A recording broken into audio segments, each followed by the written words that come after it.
Vande Mataram, my dear student. Today we have to start our new chapter. Chapter number 8. Cell Structure and Functions. Part 5. Parts of the cell में अब हम आगे देखेंगे cytoplasm. It is the jelly-like substance present between the cell membrane and the nucleus. Cell membrane and nucleus के बीच में jelly जैसा substance यानी पदार्थ प्रेजेंट होता है. वेरियस अदर कंपोनेंट्स और organelles of cells are present in the cytoplasm. Cells जो है उसके वेरियस अदर कंपोनेंट्स और ऑर्गेनिल्स जो है वो साइटोप्लाज्म में प्रेजेंट होते हैं. This are mitochondria, Golgi bodies, ribosomes, etcetera. You will learn about them in later classes. तो अगले स्टैंडर्ड में हम सब माइटोकॉन्ड्रिया, गोल्गी बॉडीज और रिबोसोम्स के बारे में हम लर्न करेंगे. Nucleus. It is an important component of the living cell. तो लिविंग सेल के लिए इम्पोर्टेंट कंपोनेंट है. It is generally spherical and located in the centre of the cell. तो ये कैसा है? जनरली स्पेरिकल है और सेल का जो सेंटर होता है उसमें वो लोकेटेड होता है. It can be stained and seen easily with the help of a microscope. तो उसको क्या करना पड़ता है? स्टेन यानी उसके ऊपर कुछ दाग लगाना पड़ता है. तो माइक्रोस्कोप की हेल्प से हम उसको इजीली सीन कर सकते हैं. Nucleus is separated from the cytoplasm by a membrane called the nuclear membrane. तो न्यूक्लियस है तो साइटोप्लाज्म के वन मेम्ब्रेन जो है उससे वो सेपरेटेड होता है. तो उसको क्या कहते हैं? न्यूक्लियर मेम्ब्रेन कहते हैं. This membrane is also porous and allows the movement of materials between the cytoplasm and the inside of the nucleus. तो ये जो मेम्ब्रेन है वो कैसा है? पोरस है. एंड साइटोप्लाज्म एंड न्यूक्लियस के इनसाइड के बीच में जो भी मटेरियल मूवमेंट करता है उसको अलाउज करता है. With a microscope of higher magnification we can see a smaller spherical body in the nucleus. It is called the nucleolus. तो न्यूक्लियोलस किसको कहते हैं? कि हायर मैग्निफिकेशन वाले माइक्रोस्कोप्स के न्यूक्लियस के हमको क्या उसके अंदर क्या दिखाई देगा? स्मॉलर स्पेरिकल बॉडी उसके अंदर हमको दिखाई देगी. तो उसको हम क्या कहते हैं? न्यूक्लियोलस कहते हैं.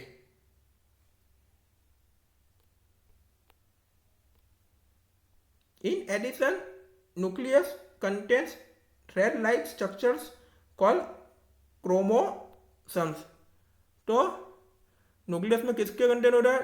जो थ्रेड स्ट्रक्चर होता है उसमें इसको क्या कहते हैं? क्रोमोसोम्स कहते हैं. This carry genes and help in inheritance और transfer of character from the parents to the offspring. तो एक क्या कैरी करता है? जीन्स को कैरी करता है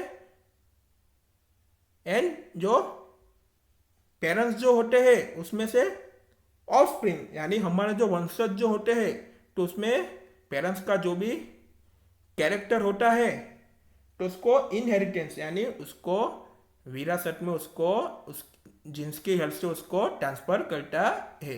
उसका मीनिंग क्या होता है? कि हमारे जो उत्तराधिकारी होता है, तो हमारे हमारे जो पेरेंट्स जो लोग होते हैं उसमें से हमारे वंशज को हमारे जो पेरेंट्स में जो भी लक्षण होते हैं तो उसको हम जीन्स की हेल्प से हम उसको ट्रांसफर करते हैं। The chromosomes can be seen only when the cell divides। तो क्रोमोसोम कब सीन होता है? जब सेल का डिवाइस होता है तब भी क्रोमोसोम सीन होता है, तब भी दिखाई देता है।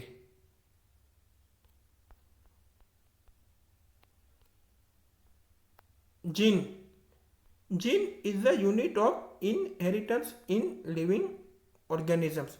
तो इनहेरिटेंस का मीनिंग होता है उत्तराधिकार।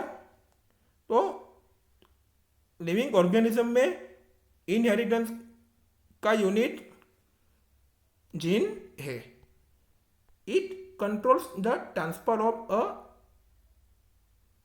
Hereditary characteristics from parents to offspring.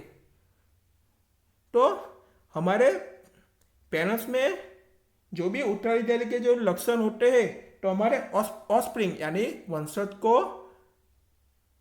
Transfer करते हैं। तो किसके थ्रू होता है? वो जिनके थ्रू ही वो ट्रांसफर होते हैं, कंट्रोल्स होता है। हमारे में जो उत्तराधिकारी के लक्षण होते हैं तो हमारे वंशज को उस जिनके थ्रू ही वो ट्रांसफर होते हैं, कंट्रोल होता है। This means that your parents pass some of their characteristics on to you. तो उसका मीनिंग क्या होता है कि आपके पेरेंट्स में जो भी कैरेक्टरिस्टिक्स होगी तो सम जो भी लक्षण हो गए तो सम लक्षण आपके वंशज में पास हो गए, तो वो आप में पास हो गए। सिंपल है। If your father has brown eyes you may also have brown eyes. तो आपके फादर की ब्राउन आइज है तो आपके भी ब्राउन आइज होती है। If your mother has curly hair you might also end up having curly hair. तो आपके मदर के कर्ली हेयर होते हैं तो आपके भी कर्ली हेयर हो सकते हैं। यानी आपके पेरेंट्स में जो भी कैरेक्टरिस्टिक्स होती है, जो भी लक्षण होते हैं वो आप में भी होते हैं। तो किसके थ्रू होता है? जिनके थ्रू ही होता है। However, the different combination of genes from parents result in different characteristics। तो पेरेंट्स से जो भी प्राप्त होता है तो वो जिनसे जो डिफरेंट कॉम्बिनेशन होता है तो उसके रिजल्ट में क्या होता है? अलग लक्षण उसमें रिजल्ट में प्राप्त होते हैं। Nucleus, in addition to its role in inheritance, acts as control center of the activities of the cell। तो इनहेरिटेंस यानी उत्तराधिकारी में जो रोल है न्यूक्लियस में, वो सेल की एक्टिविटीज को क्या करता है? कंट्रोल करता है। The entire content of a living cell is known as protoplasm. तो लिविंग सेल में जो एंटायर कंटेंट है उसको क्या कहते हैं? प्रोटोप्लाज्म कहते हैं। It includes the cytoplasm and the nucleus. तो साइटोप्लाज्म एंड न्यूक्लियस उसमें इंक्लूड्स होते हैं। Protoplasm is called the living substance of the cell. तो सेल के लिविंग सब्सटेंस को प्रोटोप्लाज्म भी कहते हैं। The nucleus of the bacterial cell is not well organized like the cells of multicellular organism। तो बैक्टीरियल सेल के जो nucleus होते हैं वो मल्टीसेल्युलर ऑर्गेनिज्म के जो सेल है उस तरीके से वो उसकी तरीके से वो वेल ऑर्गेनाइज नहीं होते हैं।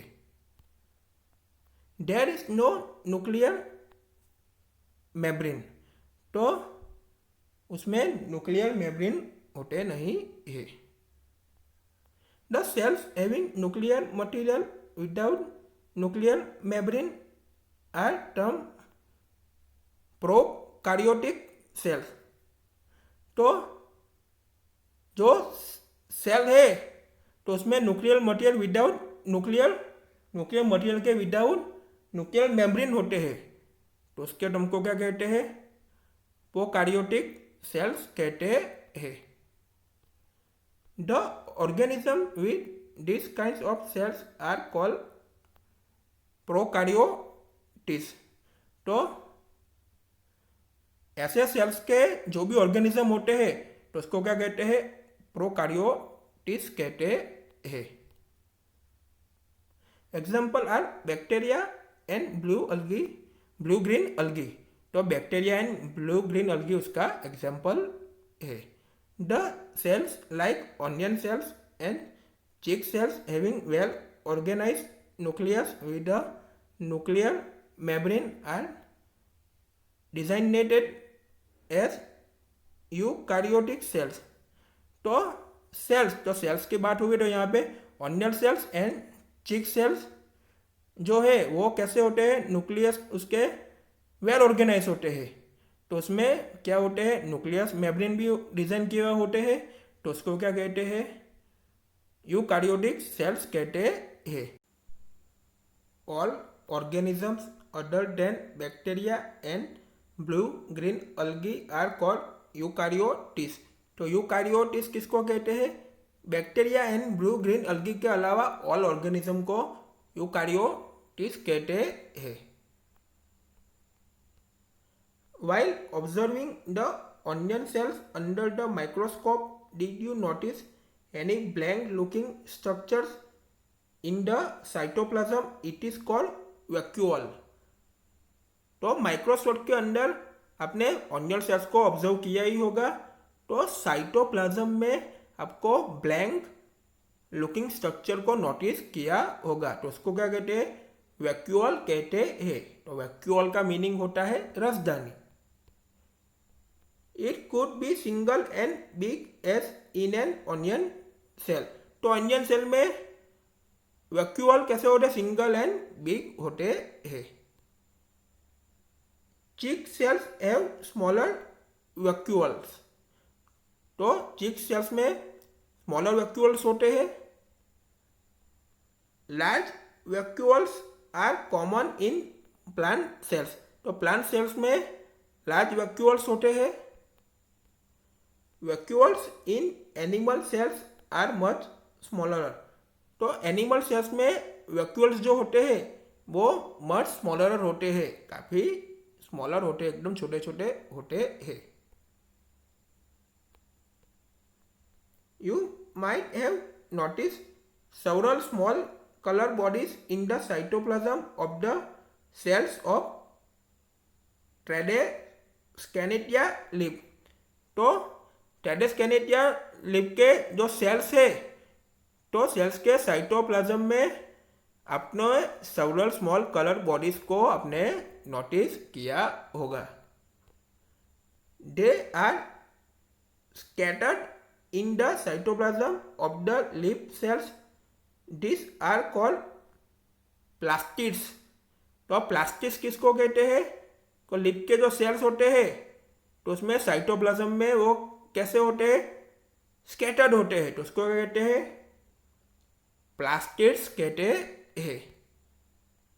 They are of different colours. तो उसका कलर्स कैसा होता है, डिफरेंट होता है, अलग अलग होता है। Some of them contain green pigment called chlorophyll. तो सम जो होते हैं उसमें ग्रीन पिगमेंट का कंटेन होता है उसको क्या कहते हैं, क्लोरोफिल कहते हैं। Green coloured plastids are called chloroplast. तो ग्रीन कलर का जो प्लास्टिड्स जो होता है उसको क्या कहते हैं, क्लोरोप्लास्ट कहते हैं। They provide green colour to the leaves. तो लीव्स को वो ग्रीन कलर प्रोवाइड करता है। You may recall that chlorophyll in the chloroplast of leaves is essential for photosynthesis. तो आप रिकॉल करो कि लीव्स के जो क्लोरोप्लास्ट जो है उसमें क्लोरोफिल है, वो फोटोसिंथेसिस के लिए वो इसेंशियल है। We will meet in next video.